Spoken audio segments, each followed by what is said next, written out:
안녕하십니까, 김주성입니다. 함께 읽는 성경 말씀 시작합니다. 지금 읽을 말씀은 역대하 10장입니다. 제목은 우리의 멍에. 솔로몬 왕이 죽고 그 아들 르호보암이 왕이 되자 솔로몬 때 애굽으로 도망갔던 여로보암이 돌아옵니다. 백성들이 여로보암을 의지해서 르호보암에게 나와 멍에를 가볍게 해달라고 합니다. 솔로몬이 백성들의 멍에를 무겁게 하고 고역을 시켰던 일에 대하여 가볍게 해달라 한 겁니다. 르호보암은 백성들에게 3일 후에 다시 오라 하고 원로들과 젊은 신하들에게 의논을 구합니다. 그리고는 원로들의 말을 듣지 않고 젊은 신하들의 말을 들어서 백성들에게 말하기를 더 무거운 멍에로 다스릴 것이라 합니다. 르호보암의 포악한 말에 대하여 백성들은 돌아서 버렸고 르호보암을 따르지 않겠다고 선언합니다. 이렇게 하여 이스라엘은 둘로 쪼개지게 됩니다. 역대하 10장 1절부터 19절까지 낭독합니다. 르호보암이 세겜으로 갔으니 이는 온 이스라엘이 그를 왕으로 삼고자 하여 세겜에 이르렀음이더라.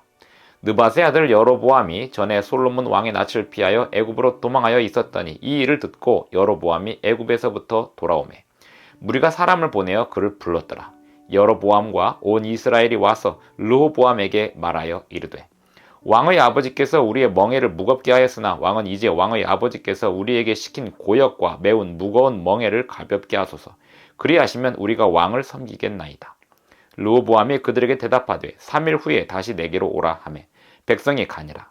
르호보암 왕이 그의 아버지 솔로몬의 생전에 그 앞에 모셨던 원로들과 의논하여 이르되 너희는 이 백성에게 어떻게 대답하도록 권고하겠느냐 하니 그들이 대답하여 이르되 왕이 만일 이 백성을 후대하여 기쁘게 하고 선한 말을 하시면 그들이 영원히 왕의 종이 되리이다 하나 왕은 원로들이 가르치는 것을 버리고 그 앞에 모시고 있는 자기와 함께 자라난 젊은 신하들과 의논하여 이르되 너희는 이 백성에게 어떻게 대답하도록 권고하겠느냐 백성이 내게 말하기를 왕의 아버지께서 우리에게 매운 멍에를 가볍게 하라 하였느니라 하니 함께 자라난 젊은 신하들이 왕께 말하여 이르되 이 백성들이 왕께 아뢰기를 왕의 아버지께서 우리의 멍에를 무겁게 하였으나 왕은 우리를 위하여 가볍게 하라 하였은즉 왕은 대답하시기를 내 새끼손가락이 내 아버지의 허리보다 굵으니 내 아버지가 너희에게 무거운 멍에를 매게 하였으나 이제 나는 너희의 멍에를 더욱 무겁게 할지라 내 아버지는 가죽 채찍으로 너희를 치셨으나 나는 전갈 채찍으로 하리라 하소서 하더라. 3일 만에 여로보암과 모든 백성이 르호보암에게 나왔으니 이는 왕이 명령하여 이르기를 3일 만에 내게로 다시 오라 하였습니다.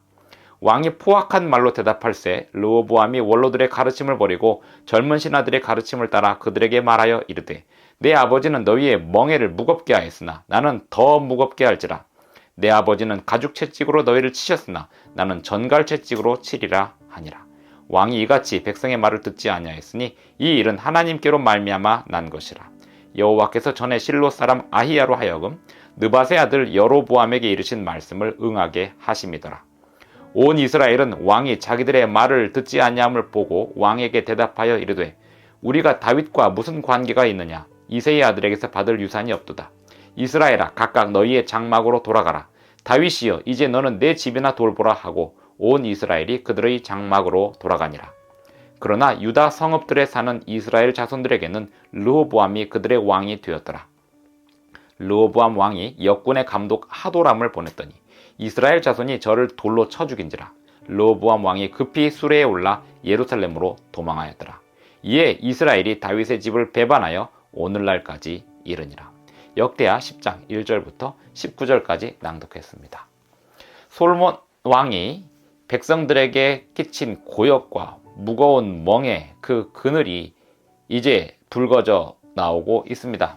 르호보암이 왕이 되었을 때 백성들은 여로보암을 의지하여 르호보암에게 요구하기를 솔로몬 왕 때 백성들에게 지웠던 그 무거운 멍에와 고역을 풀어달라고 요구합니다. 르호보암은 3일 후에 다시 오라고 요구한 다음 원로들과 젊은 신하들과 의논을 하였는데 원로들은 백성들의 말을 들어주고 백성들에게 후대하라 하였으나 젊은 신하들은 더 강하게 포악하게 나가라고 요구하였고 르호보암은 젊은 신하들의 말을 듣고 백성들에게 답을 합니다.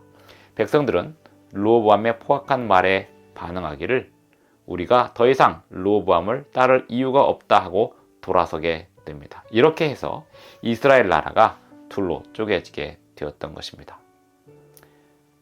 왕이 백성들의 요구를 들어주지 않았기 때문에 백성들은 왕을 돌아서게 되었다. 이것이 단순하게 보이는 표면적인 이유이지만 르호보암은 하나님께 묻지 않았고 백성들은 자신들의 불편함에 대하여 왕에게 반항을 하게 된 것이었습니다. 이 이스라엘이 이렇게 둘로 쪼개지게 된 데는 하나님의 백성들이어야 하는 이스라엘이 하나님께 묻지 않고 특별히 왕이 하나님께 묻지 않고 행동하는 일이 일어나는 상황에서 그 결과가 어떻게 되는지를 바로 보여주는 사건이 되겠습니다. 이스라엘은 왕을 요구할 때부터 잘못된 길을 가기 시작했던 것입니다. 다행히 다윗이 그리고 솔로몬의 초기까지의 통치가 선했고 이스라엘의 기틀을 놓기는 했으나 르호보암 왕 때 왕정의 문제가 무엇인지 바로 나타나게 된 것이었습니다. 왕정에서 왕의 잘못된 판단은 나라를 그르치게 하였습니다. 하나님의 뜻을 받들어 섬기는 일은 온 이스라엘 백성들의 의무였습니다. 그것을 왕을 중심으로 해야 하는데 왕이 잘못된 선택을 하게 되면 백성들과 왕이 틀어지게 되고 백성들도 하나님의 뜻에서 벗어나는 선택들을 하게 되는 불행한 결과들이 일어나게 되는 것이었습니다. 우리는 오늘날 인간 왕을 의지하지 말아야 합니다. 우리는 오직 하나님만이 우리의 왕이심을 잊지 말아야 하겠습니다. 기도하시겠습니다. 하늘에 계신 우리 아버지, 오늘도 우리에게 새날 아침을 주셔서 감사합니다. 오늘 우리에게 주시는 주님의 모든 명령을 왕의 명령으로 받아들이고 신실하게 순종하게 싸우니 우리를 바른 길로 인도해 주시옵소서. 예수님의 이름으로 기도합니다. 아멘. 감사합니다. 오늘도 행복한 하루 되시기 바랍니다.